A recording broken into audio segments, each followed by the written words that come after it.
Good morning. This is Chad Cagle, your worship leader here at Tree City Church, located at 1123 Sparta Street, Sundays at 10:30.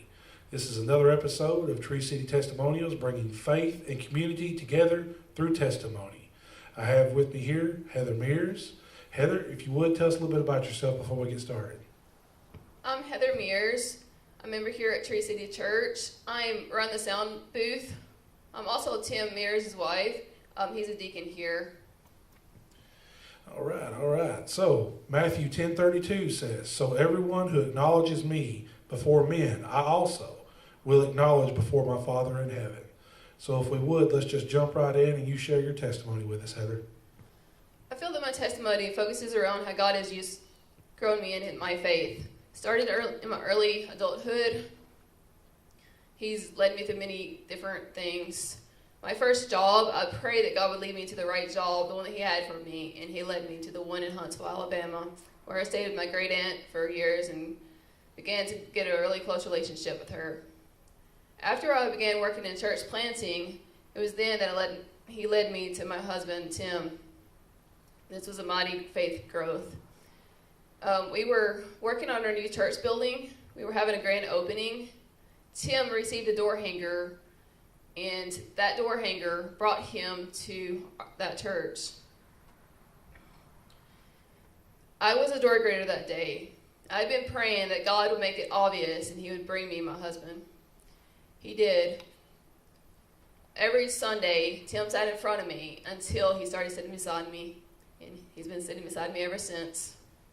Amen. The next thing was how God grew my faith through my next job. I was going to lose my job because my job was moving to St. Louis, and I did not want to move to St. Louis.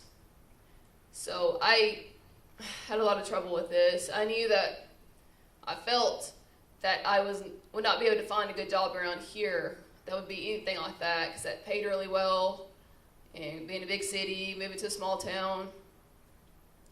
But as I was losing that last job that day, the same day that I had the last day of that job, I had an interview for this job.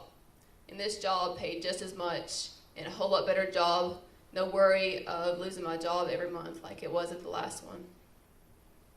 Now this leads us to my next one, which is my current situation.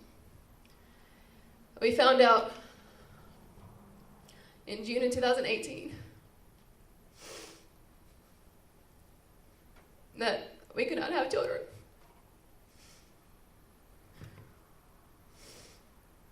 We'd been trying for 5 years, but we are still continuing to trust God in this relationship. We know that He will provide us with children, whether it be through adoption or through a miracle. We continue to keep our faith strong. Amen. So what words of encouragement or advice would you give someone experiencing a similar situation as your testimony? Just continue trusting in God. He will provide, and He has provided in all these other situations. I know He will provide in this as well.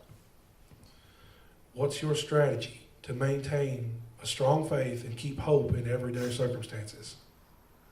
Staying close to God and trusting Him in everything I do. Amen. All right, what's your go-to scripture, story, psalm, or prayer? I actually have two. Philippians 4:13. I can do all things through Christ who strengthens me. And then Romans 8:28. For we know that God works all things together for the good of those who have called according to His purposes. Even in the worst of circumstances, He will provide and He will make a light of it. Well, Heather, I'm so glad you came on this morning and shared those words of encouragement with us, and I'm sure it's touched somebody out there. So this is Chad Cagle saying, if you don't have a church, come join us. Check us out. We'll show you love. We're at 1123 Sparta Street. Our services are at 10:30 promptly on Sundays. We begin worship and we start showing God the kind of love that we have for Him because He shows it to us every day. So until next time, this is Chad Cagle saying join us again, and we love you. Goodbye.